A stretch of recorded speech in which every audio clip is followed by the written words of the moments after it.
Hello दोस्तों, नमस्कार। मेरा नाम है सोहन मौर्य और मैं आपका स्वागत करता हूं अपने इस प्यारे यूट्यूब चैनल बिहार बोर्ड पाठशाला में। और आज हम लोग का टॉपिक है रियल नंबर यानी वास्तविक संख्या।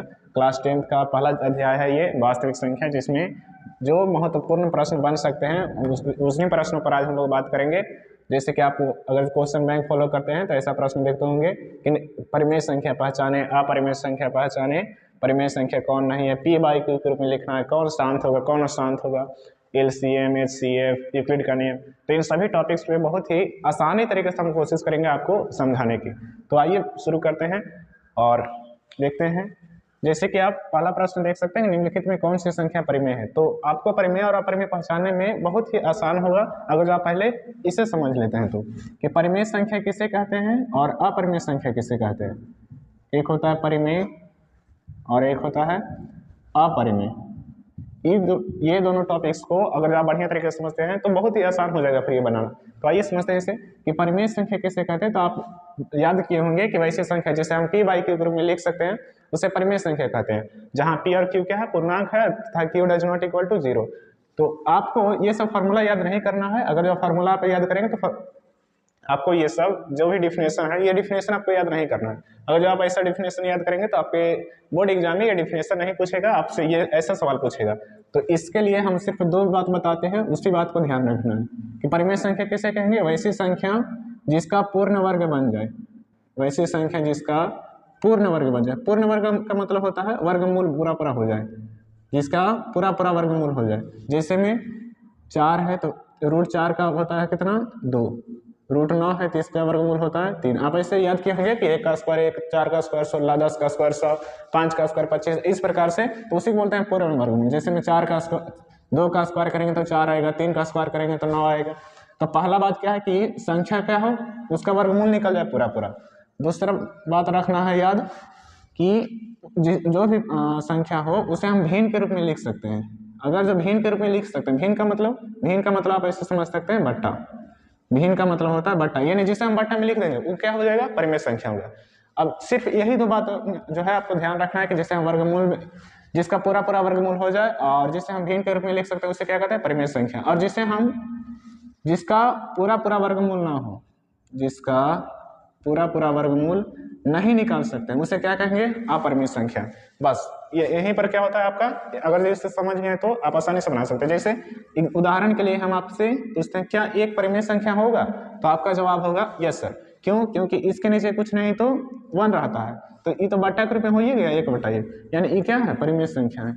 क्या 5 परिमेय संख्या है, तो ये भी क्या है, परिमेय संख्या है, क्योंकि इसके नीचे भी कुछ नहीं तो 1 है, यानी कि ये 5 भी क्या है, परिमेय संख्या। इस प्रकार कोई सा भी संख्या 10, 20, 50, 60, 100 कुछ भी मिलेगा तो उसे आप क्या कीजिएगा, परिमेय संख्या होगा। आप बताइएगा, आप जैसा भी हम बताएं कि 1 परिमेय संख्या है, 2 परिमेय संख्या है, 5 है, 10 है, 100 है, 1000 है, जो भी संख्या है परिमेय संख्या है।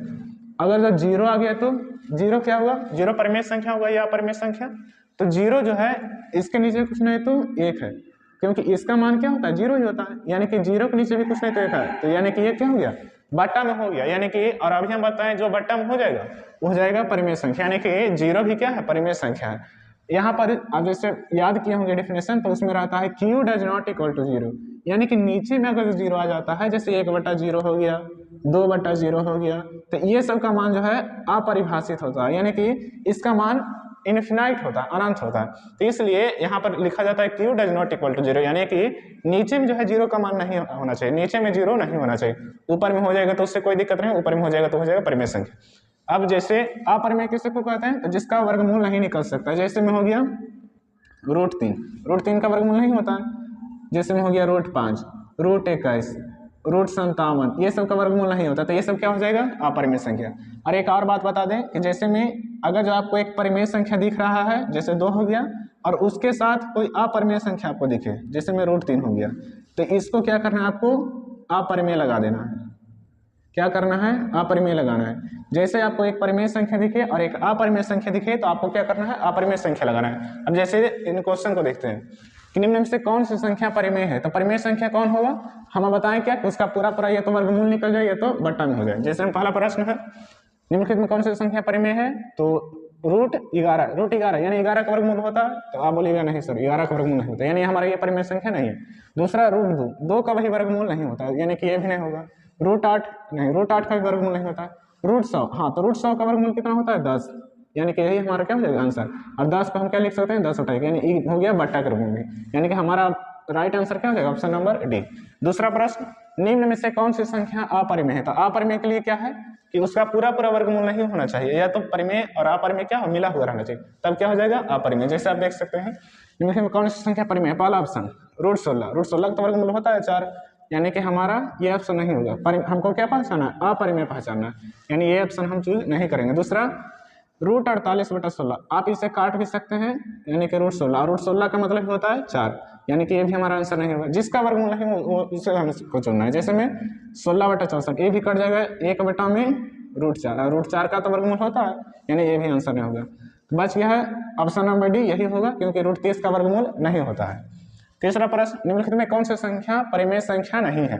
√8 होने √8, अगर आप जानते हैं कि अगर जो दोनों सेम हो रूट गुना करेंगे, रूट अगर जो दोनों संख्या सेम हो और रूट पर चढ़ा हुआ हो तो क्या हो जाता है रूट हट जाता है, यानी √8 में √8 करेंगे तो आ जाएगा 8। 8 तो परिमेय संख्या है क्योंकि इसके नीचे कुछ नहीं तो 1 है, हमको पहचानना क्या परिमेय नहीं है, यानी कि ये तो ऑप्शन नहीं होगा, गलत हो जाएगा। दूसरा 3√16, 3√16, अब यहाँ 3 परिमेय है और √16 भी क्या है परिमेय संख्या है, क्योंकि √16 का वर्गमूल होता है 4, यानी हमको अपरिमेय पहचाना ये भी नहीं होगा। √100/100, √100 का मतलब होता है 10 और 10/10 ये कट जाएगा तो 1, यानी ये भी हमारा आंसर नहीं होगा, यानी ऑप्शन नंबर डी।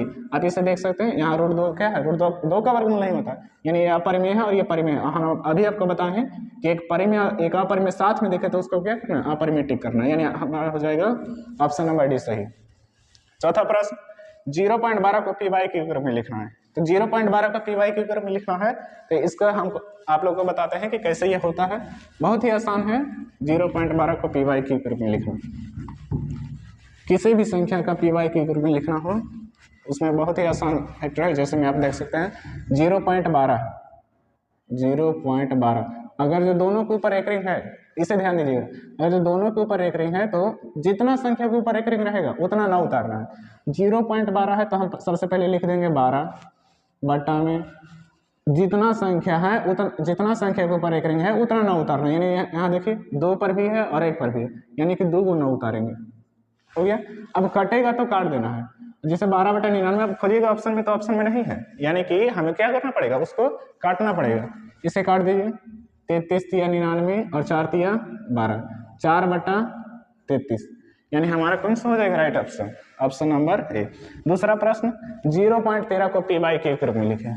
0.13 हम अभी क्या बताए हैं, सबसे पहले जो संख्या दिया रहे उसे लिख लीजिए, उसके बाद बट्टा कीजिए।